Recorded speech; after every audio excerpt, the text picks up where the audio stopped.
L'énergie nucléaire permet de rassembler les neutrons et les protons dans le noyau d'un atome.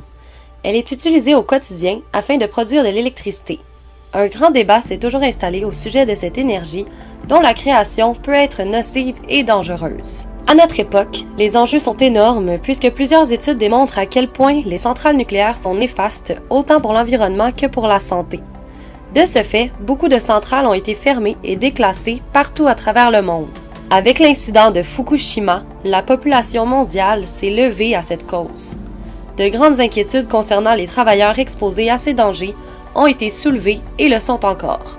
La preuve des dangers peut être vue par les accidents survenus au fil du temps.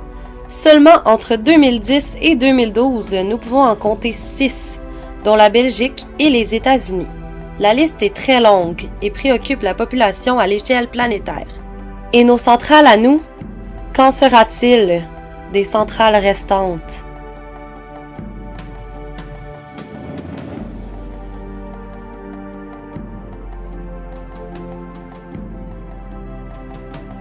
Le rôle de la RSE inhérent à la fermeture de la centrale nucléaire Gentilly 2.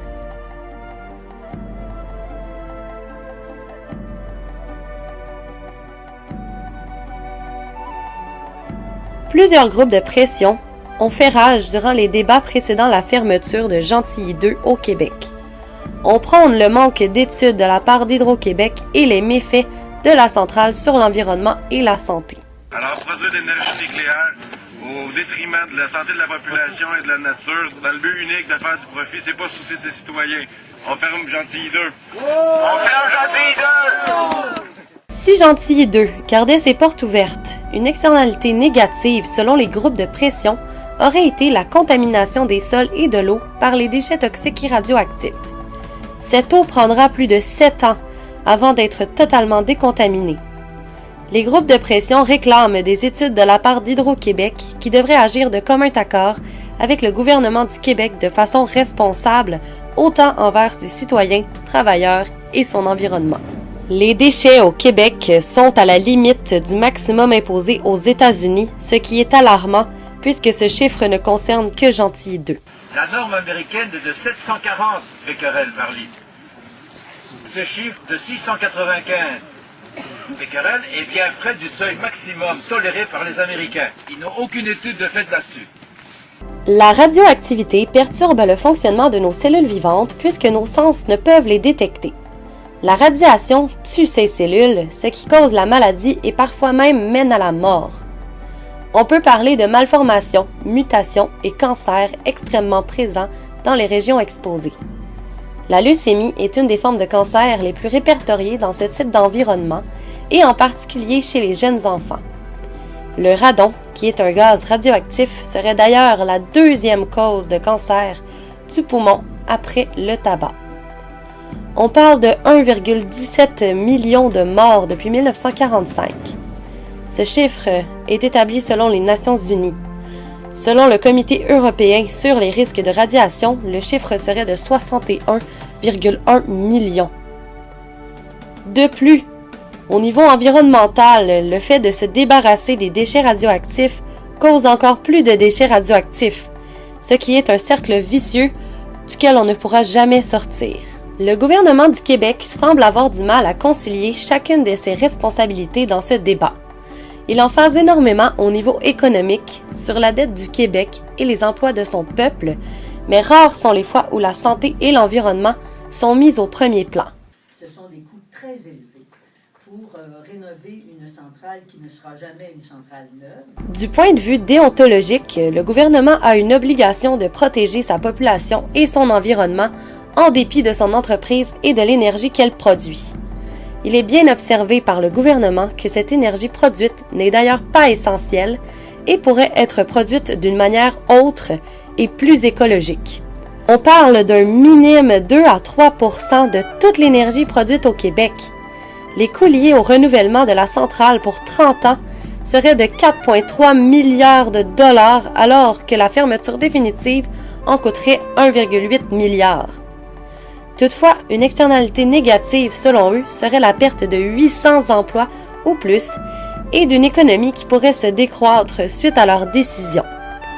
Pourtant, il est bien amené par plusieurs politiciens que cette énergie sera produite autrement, ce qui gardera quand même les profits y étant associés et créera les emplois nécessaires. Pour Hydro-Québec, les enjeux sont très semblables à ceux des gouvernements, puisqu'il s'agit d'une entreprise d'État qui devrait donc voir au bien-être de la population avant de penser au profit. En tant qu'entreprise, Hydro-Québec a toutefois aussi le souci des profits. La centrale Gentilly 2 a opéré pendant 29 ans et produisait 675 MW à chaque année. Les profits rapportés par ce projet ne semblaient peut-être pas essentiels aux yeux de tous, mais seront tout de même une perte aux yeux d'Hydro-Québec. D'autant plus que l'entreprise devra payer des salaires et de l'entretien pour une centrale inutile pendant près de 40 ans. Ça ne semble pas du tout avantageux pour cette entreprise d'État, surtout considérant que le projet de centrale nucléaire avait beaucoup d'ampleur, devait en compter 3 de plus et être exporté internationalement par le fleuve Saint-Laurent, en plus de leur donner la chance d'être une province possédant l'énergie nucléaire. Le seul problème dans ce projet va aux pays ayant commencé à se défaire du nucléaire et du débat de plus en plus présent. L'image d'Hydro-Québec pourrait être menacée par sa communauté ou encore la communauté internationale selon sa décision et ses actions finales. Déclaration, demander la fermeture de cette centrale mènerait 800 familles directement au chômage. Pour les travailleurs, certains manifestent avec les groupes de pression pour sauver leur santé, mais la plupart ne voient seulement la paye leur permettant de boucler la fin du mois. Ils sont mal ou peu informés du nucléaire par leur entreprise et souhaitent conserver leur emploi. Ils ont créé 16 000 emplois, comparativement à 700-800 dans le nucléaire au Québec. Donc, il y a beaucoup d'occasions d'affaires et d'occasions de développement économique ailleurs que dans le nucléaire, surtout avec les sommes impliquées. On parle de 5-6 milliards de dollars. Les travailleurs sont la partie prenante au cœur des débats. On veut s'occuper de leur santé et ne pas les mettre au chômage. Le but étant qu'ils aient une belle qualité de vie. Malheureusement, il est rare de pouvoir faire les deux à la fois. Les travailleurs sont mal informés sur le sujet depuis les débuts de ces centrales nucléaires. Hydro-Québec ne cesse de leur rabattre les oreilles avec l'idée que cette exposition n'est pas nocive pour eux puisqu'elle est minime et contrôlée. Pourtant, il est prouvé scientifiquement que même les radiations les plus minimes font des dommages. Au-delà de la santé, ces travailleurs sont inquiets de ne plus avoir d'emploi pour subvenir à leurs besoins. Les enjeux de santé leur ont été cachés par Hydro-Québec, ce qui est inadmissible. On ne parle pas évidemment du fait que la technologie Cando est passablement dépassée et du fait également que cette énergie produite à Gentilly pourrait être produite autrement. Nous avons donc vu les 4 parties prenantes suivantes. Le gouvernement, qui est expectant et dominant puisqu'Hydro-Québec a des comptes à lui rendre. Les groupes de pression et les travailleurs, qui sont expectants et dépendants puisqu'ils ont besoin d'autres parties prenantes pour menacer l'entreprise. Et finalement, Hydro-Québec, qui est définitive et qui doit répondre aux demandes.